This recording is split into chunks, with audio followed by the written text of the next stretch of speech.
রাব্বুল আলামিন এই পৃথিবীর মানুষকে সুন্দর করে বানিয়েছেন। একটি ঘটনা বলি, আমি আলোচনা শেষ করতে যাব। আল্লাহ রাব্বুল আলামিন পৃথিবীর মানুষকে সুন্দর করে বানিয়েছেন।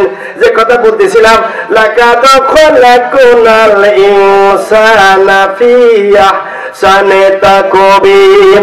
এই সুন্দরকৃত মানুষ মিশরের নীল দরিয়ার পাড়ে যাচ্ছিল। আমর ইবনে আস রাদিয়াল্লাহু তাআলা আনহু যাওয়ার পরে দেখে নীল দরিয়ার পাশে একটা সুন্দরী মেয়ে, তাকে সাজিয়ে গুজিয়ে দিচ্ছে, গহনাগাটি পরাইতেছে, সুন্দর করে মেকআপ করতেছে। কিন্তু মেয়েটি অনর্বতল কেটে যাচ্ছে। জিজ্ঞাসা করা হলো, এই মেয়েটাকে কাঁদছে কারণটাকে, তোমরা থেকে সাজায় দিচ্ছ, গোছায় দিচ্ছ, কান্নাকাটি করার কারণটা কি আমি জানতে চাই। আমর ইবনে আস রাদিয়াল্লাহু তাআলা আনহু তিনি বলেন, লোকেরা বলতেছে, ও আল্লাহর বান্দা, এই মেয়েটিকে আমরা এই নদীর ভিতরে মঞ্চ তৈরি করা আছে, এই মঞ্চের ভিতরে তাকে বসায় দেব। কেন বসায় দিবে? সেখানে এই জন্য বসায় দিই, প্রতি বছরে মিশরের দরিয়ার পানি এসে মানুষের ফসলাদি নষ্ট করে ফেলে দেয়। আমরা যখন মান্যত করলাম যে মিশরের নীল দরিয়া প্রতি বছরে তোমার ভিতরে একজন করে আমরা সুন্দরী মেয়েরা সাজায় সাজায় দেব।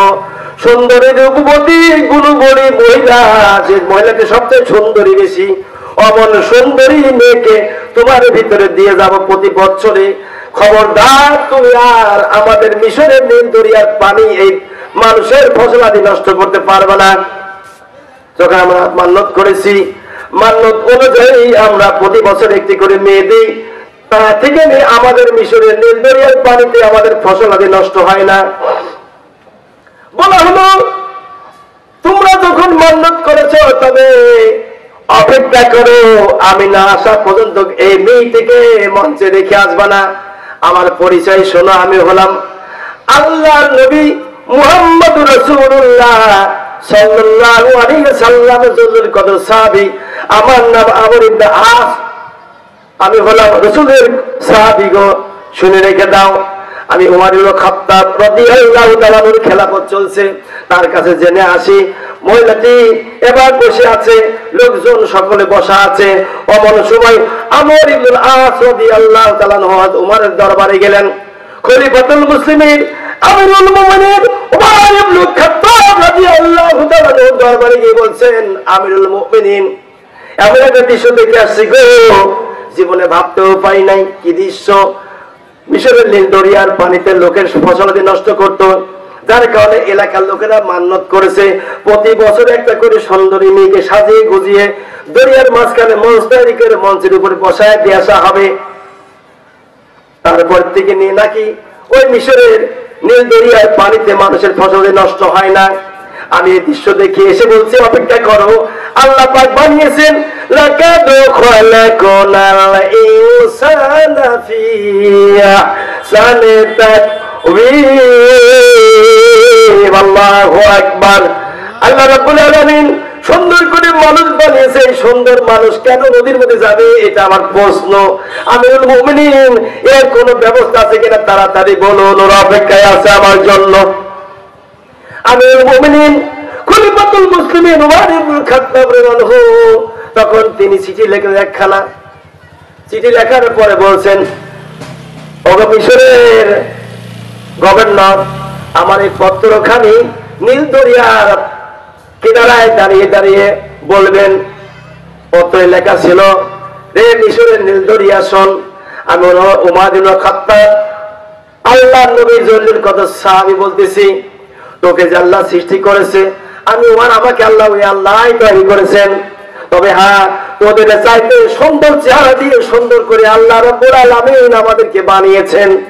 তার প্রমাণ সূরা ৩ এর মধ্যে আল্লাহ পাক জানিয়েছেন, লাকাদ খালাকনাল ইনসানা ফি আহসানি তাকওয়িম। এত সুন্দর করে বানিয়েছে, এত সুন্দর করে সাজিয়েছে। অতএব মিশরের নীল দরিয়া, খবরদার খবরদার বেয়াদবি করিস না।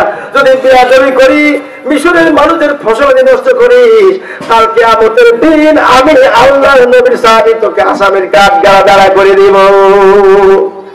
ওমর ইবনে খাত্তাব রাদিয়াল্লাহু তাআলা আনহু পত্রটি আমর ইবনে আস রাদিয়াল্লাহু তাআলা যখন পড়লেন, পড়ার পর থেকে নিয়ে আজ পর্যন্ত আল্লাহ রাব্বুল আলামিনের সেই বন্দাবাদীদের ফসলা দিয়ে নষ্ট করে দেয় না, বলি মারহাবা।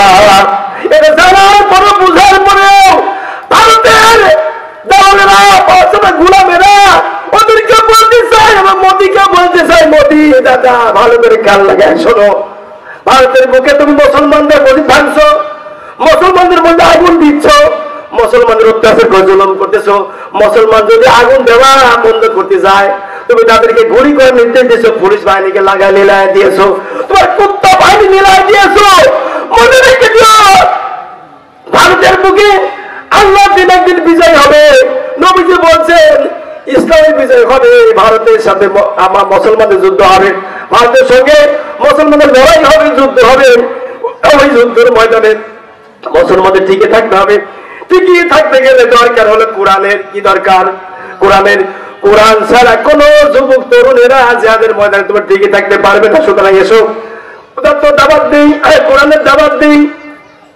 যে সকল নেতারা দাঁড়িয়ে পেশাব করে, তোমাদের নামাজের কথা বলে না, রোজার কথা বলে না, হজের কথা বলে না, যাকাতের কথা বলে না, ওইসব নেতার মুখে থুতু নিক্ষেপ করিয়ে বের হয়ে চলে আসো কোরআনের পথে।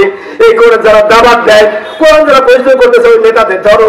আল্লাহ রাব্বুল আলামিন তোমাদের জন্য জান্নাত দিয়ে দিবেন, বলি মারহাবা।